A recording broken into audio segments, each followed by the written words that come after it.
As far as I'm concerned, Nnamdi Kanu did not do anything that will warrant his detention for 5 years. Nnamdi Kanu, there is no evidence to show that he killed anybody. There's no evidence to show that he carried arms. That's for the court to determine. And that is in trial. But if the courts are keeping somebody for 5 years and they have not been able to try him, is that illegitimate? Of course, the court. You can see. Hasn't the court decided on this matter when it came to the issue of his bail before the Court of Appeal? He was discharged and acquitted. So as far as I'm concerned, you started with the court. Sheung, I, like most Nigerians, are not persuaded in any manner with what is going in the courts.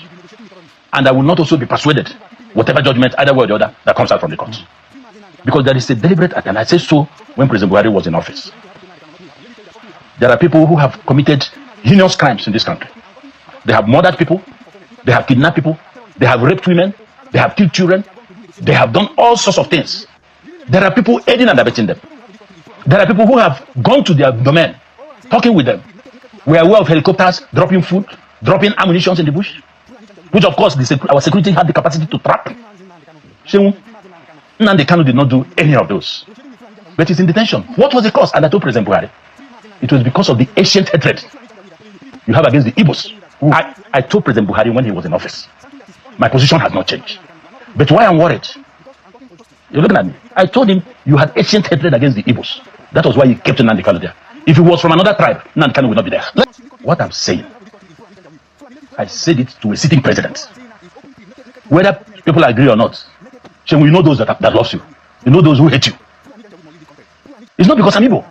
I would have taken the same position if a Yoruba man or Fulani man was involved. My patriotism has no limitations. What do you... President Tinubu did not cause this problem. He inherited it. President Tinubu has no hand in the detention of Nnamdi Kanu. But what is curious is why he has not taken steps to get him out. He has no hand. He didn't take him there. As a lawyer, you think how easy would that be to establish a non-prosecution on a matter of national security? What is the national security? These are things that people manufacture to justify their positions. Nnamdi Kanu is facing one of the highest criminal offenses. And that is what? Terrorism. Charges against him. Can you define terrorism? No, that's what for the courts to tell. No, that's what I'm saying. That's what I'm saying. And all the others, all those people that did all the things I aforementioned, none was charged of terrorism. I have explained to you, Nnamdi Kanu has the right to demand peacefully for anything for his people. I am not saying because I'm from there. And that was why I have said it before you. President Tinubu, get him out of this. He has no hand in it. But he's in a position to rectify it. He knew the truth. Why has he not done so? You see, people are talking about some interest group. People are saying, don't release him. It will disbalance this, disbalance that. The truth is that Nnamdi Kanu, as we said that time to President Buhari, go and discuss with Nnamdi Kanu. You don't have to look for him in this manner. This is somebody, look at what is happening today. He did not talk to anybody. If he was outside, they say he has sponsored everybody. Okay. Show already that he's taking this thing on his own now, based on his struggles. He's not an Igbo. You were not able to tell Showore this because he's not Igbo. If it was Iwuanyanwu, you say, hey, he has come. So we should forget about all these mundane issues and considerations. What is bad is bad. What is not good must be condemned no matter who is involved. President Tinubu, yes, we agree there are some people in the southeast who do not want Nnamdi Kanu out. Really? There are people like that? I can say it authoritatively. Who are those? There are some top businessmen who are involved in businesses in Abuja, oil and all that.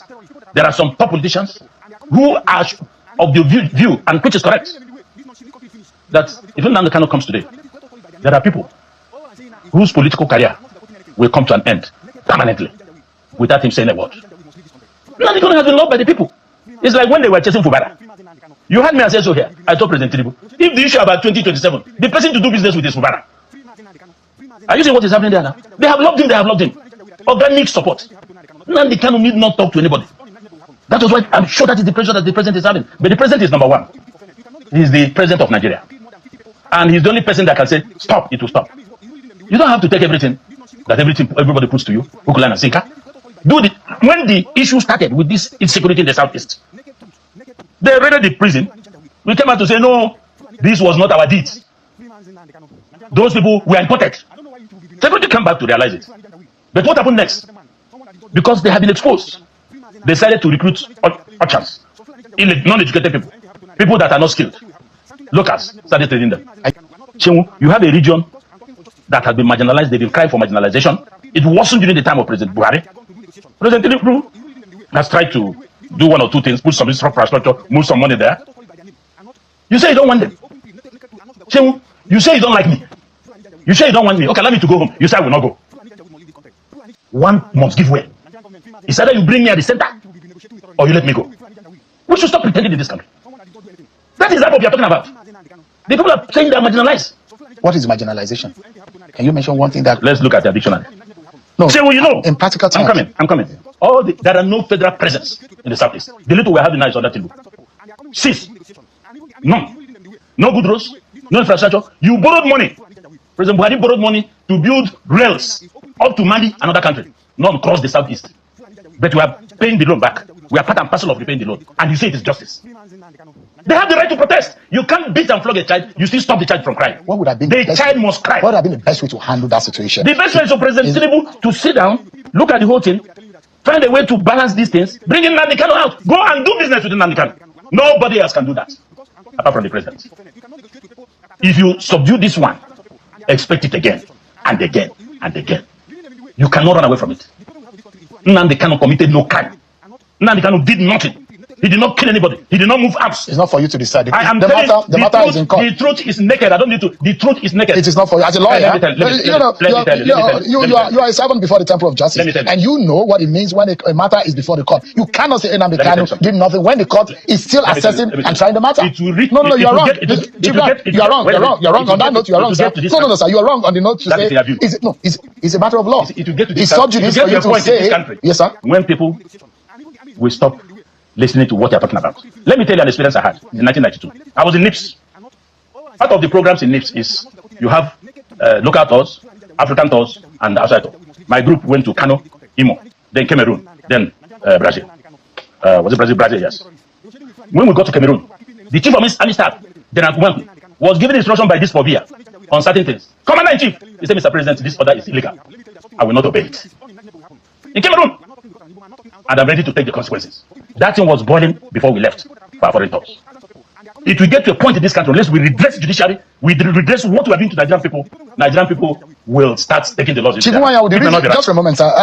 The reason why I said you're wrong, sir, and you are a very senior lawyer, you know that when a matter is yet to be decided before the court, you do not take it out of the mouth of justice.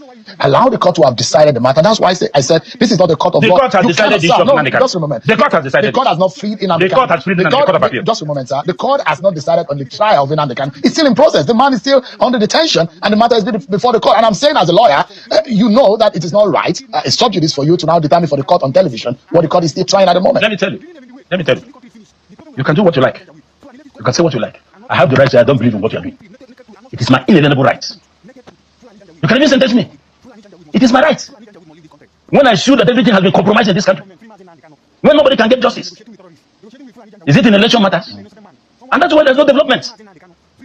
People are no longer having confidence in what should have given them the hope that tomorrow will be better.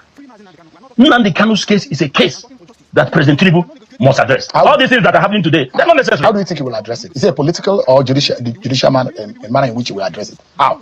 You see, even from the time President Buhari was here, leaders of thought in Igbo land met him. He dismissed it, that it is in court.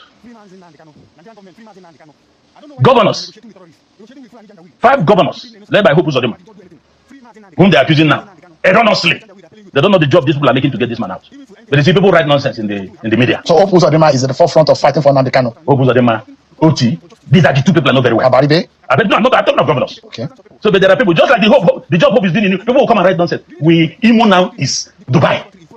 The people will go to internet. Those who have not come home for more than 5 years, they will read down and write. They don't know therefore these people are making. They say they have told people not to release them. They told me not to. Where are your facts? My intel has told me about the governors, and I have told about politicians and businessmen who are afraid of Nnamdi Kanu's release. Let the president. I told you, Shemu, in this station, if we have decided not to release Nnamdi Kanu, bring his body to Igbo Square. Let us use him for barbecue. Let his enemies come and chop from the meat, so that we can close this matter permanently. Nnamdi Kanu did not do anything to deserve all this. Can the leaders in Igbo land actually curtail any excesses that come from the actions of Nnamdi Kanu? Can they control him? Did Nnamdi Kanu fall from the sky? Did he fall from the sky? Does he have people that he listens to? He's been a madman. You can see violent madmen and women. You know they fall in love. You see madmen, you don't hear them. But when they are falling in love, when they see that they are lovers, they will change. They become ice water. He didn't fall from the sky. So every madman has somebody that will talk to him and will listen. There are people in Nnamdi Kanu listens to. Call leaders. File a knowledge. Call leaders in Igbo land. Call leaders of thought. Bring them to the villa. Take your son. We are giving him to you. Release him. All these things happen.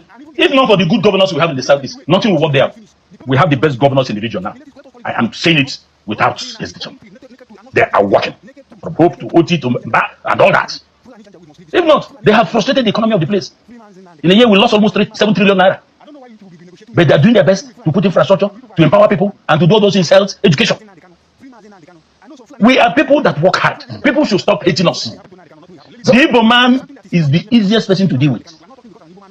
If you have his code. And what is the code of the Igbo man? It's not for the public. You have to buy it. Nnamdi Kanu has spoken about Simon Ekpa.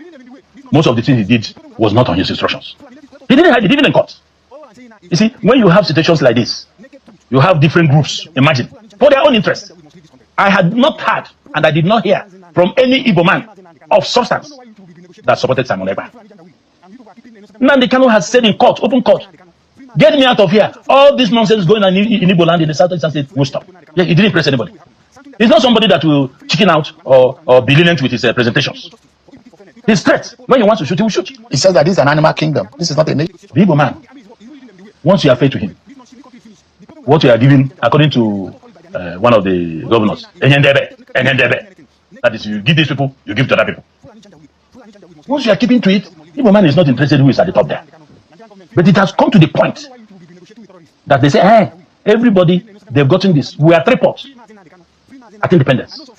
Some have gone twice, gone thrice. We have not gotten it.